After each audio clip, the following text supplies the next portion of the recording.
Hello friends, vibrant GS study centre में आपका स्वागत है। आज से हमारा एक नया टॉपिक प्रारंभ होने जा रहा है, भारत में शिक्षा का विकास। तो आइए भारत में शिक्षा के विकास की हम चर्चा करते हैं। सबसे पहले हम आपको ये बता देना चाहते हैं कि जैसे आप सबको पता है कि भारत में जब ईस्ट इंडिया कंपनी का शासन स्थापित हुआ था, तो उस समय ईस्ट इंडिया कंपनी का ज़्यादातर जोर रहता था कि भारत में ज़्यादा से ज़्यादा क्षेत्रों को अपने नियंत्रण में लाना और अधिक से अधिक भू राजस्व वसूल करना। लेकिन भारत में शिक्षा से संबंधित उस समय जो प्रयास था, वो कंपनी के शासन की तरफ से बिल्कुल नगण्य था। केवल कुछ ईसाई मिशनरियाँ थीं, कुछ उदार अंग्रेज अधिकारी थे और इसके साथ ही कुछ उदार भारतीय थे जिन्होंने भारतीय शिक्षा के विकास पर जोर देने की वकालत विषय में वकालत करना प्रारंभ किया। तो इसमें प्रथम प्रयास जो है वारेन हेस्टिंग महोदय का है, जो उस समय गवर्नर जनरल थे। इन्होंने भारतीय शिक्षा पर जो है सर्वप्रथम जो है रुचि लेना प्रारंभ किया, वारेन हेस्टिंग महोदय। तो आइए जो है हम इनके विषय में चर्चा करते हैं। तो वारेन हेस्टिंग महोदय के समय क्या था कि सर्वप्रथम कलकत्ता में एक मदरसा की स्थापना इन्होंने करवाई और वो मदरसा के जो प्रमुख हुआ करते थे, वो प्रमुख हुआ करते थे काजी या मौलवी हुआ करते थे।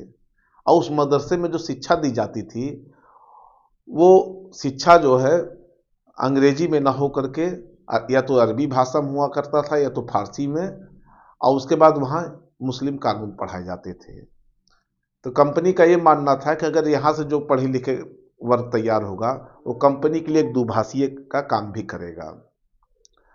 तो उसके बाद क्या था, इन्हीं वारेन हेस्टिंग महोदय के समय क्या था कि 1791 ईस्वी में बनारस के एक रेजिडेंट हुआ करते थे जिनका नाम था जोनाथन डंकन महोदय। इन्हीं जोनाथन डंकन महोदय के प्रयास से बनारस में एक संस्कृत कॉलेज की स्थापना करवाई जाती है और यहाँ पर भी जो है संस्कृत कॉलेज में हिंदू धर्म के साहित्य और हिंदू कानून का अध्ययन किया जाता था। उसके बाद क्या था कि वारेन हेस्टिंग के ही समय कलकत्ता उच्च न्यायालय के एक न्यायाधीश हुआ करते थे जिनका नाम था Sir William Jones. Sir William Jones कौन थे? कलकत्ता उच्च न्यायालय के न्यायाधीश हुआ करते थे। इनकी भारतीय संस्कृति में बहुत ज़्यादा रुचि थी। यहाँ के प्राचीन इतिहास, भारतीय संस्कृति, यहाँ के रीति रिवाजों में इनका बहुत ज़्यादा इंटरेस्ट था। तो इसी इंटरेस्ट के तहत जो है सन 1784 ईस्वी में एक रॉयल एशियाटिक सोसाइटी की स्थापना करते हैं और इसी रॉयल एशियाटिक सोसाइटी की जो स्थापना होती है, इसी के अंतर्गत तमाम भारतीय ग्रंथों का जो है अध्ययन किया जाता है, यहाँ की संस्कृतियों का अध्ययन किया जाता है और उसका अंग्रेजी भाषा में अनुवाद किया जाता है। इस कड़ी में इन्हीं के सोसाइटी के एक सदस्य हुआ करते थे चार्ल्स विल्किंसन महोदय। चार्ल्स विल्किंसन महोदय ने ही सर्वप्रथम भगवत गीता का प्रथम अंग्रेजी अनुवाद किया था। चार्ल्स विल्किंसन महोदय ने सर्वप्रथम भगवत गीता का आंग्ल भाषा में अनुवाद किया था और इन्हीं के ही समय जो है हालेड महोदय ने 1778 ईस्वी में संस्कृत व्याकरण का भी अनुवाद किया जाता है। इन्होंने संस्कृत व्याकरण को पढ़ा भी और इसका अध्ययन भी किया। इसके बाद सन 1789 ईस्वी में एक कालिदास द्वारा रचित ग्रंथ था अभिज्ञान शकुंतलम, ये महाकाव्य था और इस महाकाव्य का जो है आंग्ल भाषा में अनुवाद होता है और इसके साथ साथ इसके 5 संस्करण प्रकाशित होते हैं। तो ये जितने भी तथ्य मैंने आपको बताए हैं, ये बहुत ही महत्वपूर्ण तथ्य थे और इनको आप लोग बहुत ध्यान से सुनिएगा, परीक्षा में अक्सर पूछे जाते हैं। इसके बाद होता क्या है, वारेन हेस्टिंग महोदय के बाद फिर शिक्षा पर जो है, भारतीय शिक्षा पर जो है वाद विवाद होना प्रारंभ हो जाता है कि ये जो शिक्षा यहाँ प्रदान की जाए या शैक्षिक स्तर जो यहाँ का हो, वो आंग्ल भाषा में हो कि यहाँ की देसी भाषा में हो, मतलब स्थानीय भाषा में हो। इस पर जो है क्या होता है, एक लोक शिक्षा की सामान्य समिति गठित की जाती है। उसमें 2 दल रहते हैं। एक दल बनाए जाते हैं प्राच्य विद्या के समर्थक और एक दल बनाए जाते हैं पाश्चात्य विद्या के समर्थक। इन दोनों से अपनी रिपोर्ट सौंपने के लिए कहा जाता है। तो जो प्राच्य शिक्षा के समर्थक रहते हैं, इसमें 4 विद्वान रहते हैं, जिसमें एक एस.टी. प्रिंसम महोदय रहते हैं, एच.एच. विल्सन महोदय रहते हैं और मुनरो एल्फिंस्टन। ये बेसिकली मुनरो एल्फिंस्टन बम्बई प्रांत के थे। तो कौन कौन थे? एस.टी. प्रिंसेप थे, एच.एच. विल्सन थे, मुनरो थे, एल्फिंस्टन थे। एक दूसरा दल था जो आंग्ल विद्या का समर्थक था। लेकिन दोनों में क्या होता था कि दोनों में जो निर्णय लिया जाता था वो कोई सटीक निर्णय पर दोनों दल नहीं पहुंच पाते थे। क्यों? क्योंकि जो लोक शिक्षा समिति गठित की गई थी उसमें टोटल 10 सदस्य हुआ करते थे, जिसमें 5 सदस्य तो प्राच्य विद्या के समर्थक थे और 5 सदस्य आंग्ल विद्या के समर्थक थे। तो दोनों में क्या होता था, मत बराबर होने की अवस्था में कोई ठोस निर्णय पर नहीं पहुंचा जा सकता था। तो जब विलियम बेंटिक का कार्यकाल आता है, गवर्नर जनरल विलियम बेंटिक का कार्यकाल आता है, तो इस गवर्नर जनरल के काउंसिल के विधि सदस्य थे लॉर्ड मैकाले। ये बहुत ही फेमस नाम है इनका, लॉर्ड मैकाले का। और विलियम बेंटिक ने लॉर्ड मैकाले को सबसे पहले लोक शिक्षा की जो सामान्य समिति थी उसका एक प्रधान इनको नियुक्त करती है और इनसे कहती है कि किसी आप रिपोर्ट की जांच करिए और किसी ठोस नतीजे पर पहुंचिए। तो लॉर्ड मैकाले क्या करते हैं, ये भी जो है आंग्ल विद्या के, पाश्चात्य विद्या के का समर्थन करते हैं और अपना एक रिपोर्ट जो है governor general Lord William Bentinck को भेजते हैं, जिसको 2 फरवरी 1835 में इनका संस्मरण लेख, मतलब ये संस्मरण लेख के रूप में जो है ये governor general Lord William Bentinck को जो है भेजते हैं, जिसमें ये भी जो है आंग्ल विद्या का समर्थन करते हैं, अर्थात मतलब पाश्चात्य विद्या का समर्थन करते हैं। चूंकि इनका मत यह था कि हमको कंपनी के लिए एक ऐसे वर्ग तैयार करना था जो अंग्रेजी भाषा जानते हों, रूप रंग से भारतीय हों लेकिन विचार से वो अंग्रेजी हों। तो इनका एक तर्क ये था, ये कहना था कि ब्रिटेन की एक अच्छे पुस्तकालय की अलमारी का एक कोना भारत और अरब के समस्त साहित्य से अधिक मूल्यवान है। तो इससे आप ये अंदाजा लगा सकते हैं कि ये कितना जो है पाश्चात्य शिक्षा के समर्थक हुआ करते थे। इसीलिए जो है ये चाहते थे कि ये ब्राउन अंग्रेज एक वर्ग था जो रूप रंग से काले हो लेकिन विचारों से वो पाश्चात्य हो, तो एक ब्राउन अंग्रेज का वर्ग तैयार करना चाहते थे भारत में। ये सामान्य शिक्षा की बात अभी तक कंपनी का या ब्रिटिश शासन की तरफ से किसी सामान्य शिक्षा की बात नहीं की गई, केवल ऐसे ही वर्ग तैयार करने की बात हुई जो शासन में जिनका योगदान हो सके। उसके बाद धीरे धीरे प्रक्रिया आगे बढ़ती है। इसके बाद जो है और उसके बाद 1853 का चार्टर एक्ट पास होता है। इस चार्टर एक्ट में पहली बार भारत में शिक्षा के जांच के लिए एक समिति गठित की जाती है। 1853 के चार्टर एक्ट में पहली बार जो है शिक्षा की जांच के लिए एक समिति का गठन किया जाता है और इसी जांच समिति में 1854 ईस्वी में चार्ल्स वुड को जो है इसका जो है प्रधान बनाया जाता है। चार्ल्स वुड को कहा जाता है कि शिक्षा से संबंधित अपनी एक रिपोर्ट प्रस्तुत करें और इन्हीं रिपोर्ट को जो है चार्ल्स वुड डिस्पैच के नाम से जाना चाहता है। पहली बार चार्ल्स वुड डिस्पैच को जो है भारतीय शिक्षा का मैग्ना कार्टा भी कहा जाता है। चार्ल्स वुड डिस्पैच को भारतीय शिक्षा का मैग्ना कार्टा भी कहा जाता है और इन्होंने पहली बार भारत में अखिल भारतीय स्तर पर शिक्षा की जो है नियामक पद्धति का गठन करते हैं। पहली बार अखिल भारतीय स्तर पर नियामक शिक्षा की नियामक पद्धति का गठन करते हैं, अर्थात एक रेगुलेटरी बनाते हैं। उसके बाद जो है इनका ये कहना था कि भारत में पाश्चात्य शिक्षा, कला, विज्ञान, दर्शन, साहित्य का प्रसार किया जाए, ज़्यादा से ज़्यादा प्रसार किया जाए। तो इनका भी ज़्यादातर जोर जो था वो पाश्चात्य शिक्षा की तरफ था, लेकिन देसी भाषा को ये सीमित स्तर पर जो है आंशिक रूप से प्रोत्साहन देने की बात करते हैं। देखिए, माध्यम अंग्रेजी हो लेकिन देसी भाषा का प्रोत्साहित किया जाए। इन्हीं के समय चार्ल्स वुड के ही समय पहली बार जो है प्राथमिक शिक्षा पर बात की जाती है। पहली बार जो है महिलाओं की शिक्षा पर भी बात की जाती है। देखिए, नहीं, प्राथमिक शिक्षा नहीं, महिला शिक्षा पर बात की जाती है। इन्हीं के समय पहली बार देखिए महिला शिक्षा को प्रोत्साहन देने की बात की जाती है। ये प्रश्न अक्सर परीक्षा में पूछे जाते हैं कि महिला शिक्षा पर सर्वप्रथम प्रयास किसने किया था, तो चार्ल्स वुड डिस्पैच में जो है पहली बार महिला शिक्षा को प्रोत्साहन देने की बात की जाती है। दूसरा क्या था, चार्ल्स वुड ने इनके समय जो है जो शिक्षा था वो सरकार अपने हाथ में पूरी तरीके से नहीं लेना चाहती थी, निजी शिक्षा को प्रोत्साहन देने की बात हुई थी। अर्थात सरकार ये चाहती थी, ब्रिटिश शासन, कि निजी शिक्षा को केवल कुछ अनुदान दे दिया जाए और शिक्षा का कार्य वो करे। क्योंकि सरकार उस समय कंपनी क्या थी, बहुत ज़्यादा शिक्षा पर व्यय पैसा नहीं खर्चा करना चाहती थी। केवल पहली बार जो प्रयास हुआ था कंपनी की तरफ से वो 1813 के चार्टर एक्ट में 1 लाख रुपए अनुदान देने की बात हुई थी। तो शिक्षा पर कंपनी का बहुत ज़्यादा धन व्यय करने का विचार नहीं रहता था। उसके बाद जो है इन्हीं के समय जो है लंदन विश्वविद्यालय के आधार पर कलकत्ता, मद्रास, बंबई में विश्वविद्यालय स्थापित किए गए। लंदन विश्वविद्यालय के आधार पर कलकत्ता, मद्रास और बंबई में विश्वविद्यालय स्थापित किए गए। इस प्रकार इसके बाद आते हैं हंटर कमीशन। हंटर कमीशन लगभग 30 वर्षों के बाद आते हैं। इनको ये कहा जाता है कि जो चार्ल्स वुड डिस्पैच बना था, इसकी शिक्षा के क्षेत्र में कितना विकास हुआ, कितना प्रगति हुआ, उसकी समीक्षा करने के लिए हंटर कमीशन नियुक्त होते हैं, एक आयोग गठित होता है। ये हंटर कमीशन 1882-83 में जो है गठित होता है। इनके समय क्या होता है, ये प्राथमिक शिक्षा के प्रसार पर उपाय करते हैं।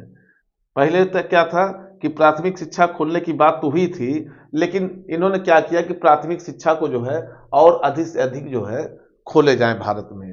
तो ये प्राथमिक शिक्षा के प्रसार पर उपाय करते हैं। दूसरा क्या था, इन्हीं के समय जो है प्राथमिक शिक्षा जो होती है वो स्थानीय भाषा में दिए जाएं और उपयोगी विषय में दिए जाएं।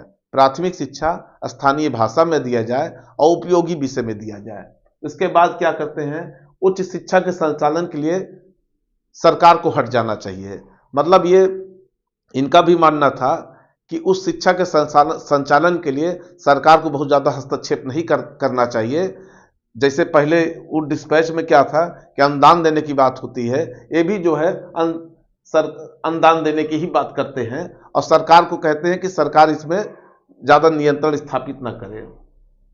फिर इनका और पॉइंट था, अगला पॉइंट, कि ये चाहते थे कि हंटर कमीशन में कहा गया था कि हाई स्कूलों में व्यापारिक और व्यावसायिक शिक्षा की व्यवस्था की जाए।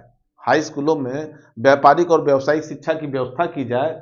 और उसके बाद क्या था कि जो चार्ल्स वुड डिस्पैच में महिला शिक्षा की वकालत की गई थी, पहली बार महिला शिक्षा को प्रोत्साहन देने की बात की जाती है। तो इनके समय हंटर कमीशन के समय क्या होता है कि महिला समीक्षा शिक्षा के विषय में समीक्षा की जाती है और ये कहा जाता है कि महिला शिक्षा से संबंधित जो कॉलेज खोले जाएं या जो संस्थान खोले जाएं वो प्रेसिडेंसी नगरों के अलावा अन्य स्थानों पर भी खोले जाएं, उनकी संख्या में प्रसार हो। ये देखिए, प्रेसिडेंसी के अलावा महिलाओं के लिए अन्य स्थानों पर जो है व्यवस्था होनी चाहिए। और इन्होंने भी निजी क्षेत्र को प्रोत्साहन देने की बात की थी, अर्थात शिक्षा में ज़्यादा से ज़्यादा शिक्षा व्यवस्था निजी क्षेत्रों के हाथ में हो और उनको सरकार द्वारा ज़्यादा से ज़्यादा अनुदान दिया जाए। तो ये बात करते हैं। उसके बाद कुछ समय बाद जो है एक रैले कमीशन आता है। रैले कमीशन जो है गठित होता है 1902 में। ये लॉर्ड कर्जन के समय गठित होता है। लॉर्ड कर्जन के विषय में बता दें कि लॉर्ड कर्जन जो गवर्नर जनरल थे भारत के, इनके विषय में ये कहा जाता है, वाइसराय थे जो भारत के, लॉर्ड कर्जन जो, तो इनके विषय में ये कहा जाता है ये बहुत ही निरंकुश वाइसराय थे और ये जो है शिक्षा व्यवस्था पे ज़्यादातर जो है सरकारी नियंत्रण, मतलब सरकार के कब्जे में रखना चाहते थे। इसीलिए इनके विषय में कहा जाता है कि इन्होंने तो पहली बात एक मैकाले की शिक्षा की आलोचना की थी लॉर्ड कर्जन ने, और दूसरा इनका शिक्षा के क्षेत्र में राजनीतिक अधिक शैक्षणिक कम था। मतलब ये जो शिक्षा व्यवस्था में सुधार करने की बात किए थे वो ज़्यादातर राजनीति से प्रेरित था, शैक्षणिक कम था। तो इनके विषय में देखिए क्या करते हैं लॉर्ड कर्जन महोदय 1901 ईस्वी में कर्जन भारत की उच्चतम शिक्षा तथा विश्वविद्यालय अधिकारियों का एक सम्मेलन बुलाते हैं शिमला में। जो है उच्चतम शिक्षा तथा विश्वविद्यालय अधिकारियों का एक सम्मेलन शिमला में बुलाया जाता है, जिसको शिमला प्रस्ताव के नाम से जाना जाता है। यहीं पर उच्च शिक्षा से संबंधित तमाम प्रस्ताव पास होते हैं। अब आइए उनका जो है क्रमवार अध्ययन करते हैं। ये कहते हैं कि विश्वविद्यालयों को जो है अपने लेक्चरर और प्रोफेसर की नियुक्ति का अधिकार स्वयं देना चाहिए। उसके बाद ये क्या करते हैं, इनके समय जो है विश्वविद्यालय पर सरकारी नियंत्रण ज़्यादा स्थापित हो जाता है। विश्वविद्यालय से संबंधित तीसरा पॉइंट था कि विश्वविद्यालय संबंधित जो सीनेट द्वारा नियम बनाए जाते थे, उस नियम पहले जो नियम बनाए जाते थे वो विश्वविद्यालय के अधिकार में था, लेकिन लॉर्ड कर्जन के समय क्या था, जो नियम बनाए जाते थे उस पर वीटो का अधिकार वाइसराय को दे दिया गया। तो ये देखिए वीटो का अधिकार मिल जाता है, जिससे ये साबित होता है कि शिक्षा व्यवस्था ज़्यादा से ज़्यादा सरकार के नियंत्रण में आ गई। उसके बाद क्या करते हैं, अशासकीय कॉलेज पर सरकारी नियंत्रण और कठोर करते हैं। अशासकीय कॉलेज पर सरकारी नियंत्रण और कठोर होता है। गवर्नर जनरल को सीमा निर्धारित करने का अधिकार भी दिया जाता है। पहले जो काम विश्वविद्यालय के हाथ में था वो अब गवर्नर जनरल के हाथ में आ जाता है, और कॉलेज को विश्वविद्यालय संबंधित होने का अधिकार सरकार को मिल जाता है। लॉर्ड कर्जन के ही समय कृषि विभाग की स्थापना की जाती है और पुरातत्व विभाग की स्थापना की जाती है। ये बहुत ही इंपॉर्टेंट फैक्ट है। इनके समय जो है कृषि विभाग की स्थापना की जाती है और पुरातत्व विभाग की स्थापना की जाती है पहली बार। दूसरा, 1904 ईस्वी में लॉर्ड कर्जन के समय प्राचीन स्मारक अभिलेख संरक्षण अधिनियम पारित किया जाता है। क्या किया जाता है? 1904 में प्राचीन स्मारक अभिलेख संरक्षण अधिनियम पारित किया जाता है। ये होगा रैले कमीशन जो 1902 में बना हुआ था। फिर उसके बाद आता है कुछ और आयोगों के विषय में आपसे चर्चा किया कर देते हैं। ज़्यादातर प्रश्न यही से बनते हैं, लेकिन इसके साथ साथ कुछ और आयोग के विषय में चर्चा कर दें, क्योंकि हो सकता है भविष्य में वहाँ से भी प्रश्न आने की संभावना हो जाए या पूछे जाए प्रश्न। तो आते हैं हम लोग सैडलर आयोग की चर्चा करते हैं। सैडलर आयोग का जो गठन हुआ था वो 1917 ईस्वी में हुआ था। तो ये जो आयोग का गठन हुआ था ये बेसिकली कलकत्ता विश्वविद्यालय जो की समीक्षा करने के लिए हुआ था। कलकत्ता विश्वविद्यालय की समीक्षा करने के लिए हुआ था, इसलिए इसको एक दूसरा नाम है कलकत्ता विश्वविद्यालय आयोग भी इसको कहा जाता है। सैडलर आयोग का जो दूसरा नाम था वो कलकत्ता विश्वविद्यालय आयोग भी इसको कहा जा सकता है। इसके जो सदस्य थे वो थे डॉक्टर माइकल सैडलर थे। ये ब्रिटेन विश्वविद्यालय के कुलपति हुआ करते थे। इनका नाम था डॉक्टर माइकल सैडलर। इनके समय काउंसिल में 2 सदस्य थे और 2 भारतीय सदस्य थे। 2 भारतीय सदस्य कौन थे, बहुत ही महत्वपूर्ण है। एक तो आशुतोष मुखर्जी थे और दूसरा जो है जियाउद्दीन अहमद थे। पहले कौन थे? आशुतोष मुखर्जी थे, इनको आप ध्यान में बैठा लीजिए, और दूसरा जियाउद्दीन अहमद थे। इन्होंने क्या किया, इंटरमीडिएट कक्षाएं विश्वविद्यालय से अलग हो। इनका प्रयास था कि जो इंटरमीडिएट की कक्षाएं थी और विश्वविद्यालय से उसका संबंध अलग कर दिया जाए। और दूसरा इन्होंने ये कहा था कि एक माध्यमिक बोर्ड का गठन किया जाए। माध्यमिक बोर्ड के गठन की इन्होंने वकालत की थी। और जो स्नातक पर परीक्षा होती थी विश्वविद्यालय स्तर पर, या स्नातक का जो पाठ्यक्रम होता था, इन्होंने त्रिवर्षीय पाठ्यक्रम देने की बात कही। त्रिवर्षीय पाठ्यक्रम इन्हीं के समय लागू हुआ। उसके बाद जो है इन्हीं के समय जो है ये कहा गया कि ज़्यादा से ज़्यादा जो है भारत में विश्वविद्यालय खोले जाएं। कम से कम हर प्रांत में कम से कम एक विश्वविद्यालय हो, और विश्वविद्यालय में एक कुलपति का होना आवश्यक है। विश्वविद्यालय में एक कुलपति नियुक्त किया जाए। और इन्होंने भी जो है महिला शिक्षा पर जोर देने की बात की थी। सैडलर आयोग की ही रिपोर्ट के आधार पर कई जगह भारत में विश्वविद्यालय स्थापित हुए भी, जिसमें मैसूर हो गया, पटना हो गया, बनारस हो गया, अलीगढ़ हो गया, ढाका हो गया, लाहौर हो गया, हैदराबाद में विश्वविद्यालय स्थापित किए गए। कहाँ कहाँ हो गए? मैसूर हो गया, पटना हो गया, बनारस हो गया, अलीगढ़ हो गया, ढाका हो गया, लाहौर हो गया, और हैदराबाद में विश्वविद्यालय स्थापित किए गए। इस प्रकार जो है सैडलर आयोग समाप्त होता है। फिर उसके बाद आता है हाल्टोक समिति। हाल्टोक समिति कब बनती है? 1829 ईस्वी में बनती है। ये भी जो है प्राथमिक शिक्षा पर बल देते हैं। हाल्टोक समिति जो है 1829 में बनती है। ये भी प्राथमिक शिक्षा पर बल देते हैं और ये कहते हैं कि ग्रामीण स्तर के विद्यार्थियों को मिडिल स्कूल तक जो है शिक्षा की व्यवस्था की जाए। ग्रामीण स्तर के विद्यार्थियों को मिडिल स्कूल तक शिक्षा की व्यवस्था की जाए। इसके बाद जो है औद्योगिक और व्यावसायिक शिक्षा दी जाए। मिडिल स्कूल के बाद जो है औद्योगिक और व्यावसायिक शिक्षा दी जाए। उसके बाद आता है वर्धा योजना। वर्धा योजना जाहिर सी बात है, नाम से ही पता चल जाता है कि इससे गांधी जी संबंधित थे। गांधी जी ने भी इस पे अपना जो है एक विचार दिया था, एक मतलब तो इन्होंने विचार जो एक हरिजन पत्रिका थी गांधी जी की, उसी के माध्यम से इन्होंने अपना जो है एक सरकार को विचार दिया था, जिसमें यह कहा गया था कि 7 से 14 वर्ष तक जो है निःशुल्क शिक्षा दी जाए। 7 से 14 वर्ष तक निःशुल्क शिक्षा दी जाए, और वह जो शिक्षा दी जाए वो शिक्षा मातृभाषा में होनी चाहिए। हाँ, ये इसमें स्वदेशी शिक्षा का पूरी तरीके से देखने को मिलता है।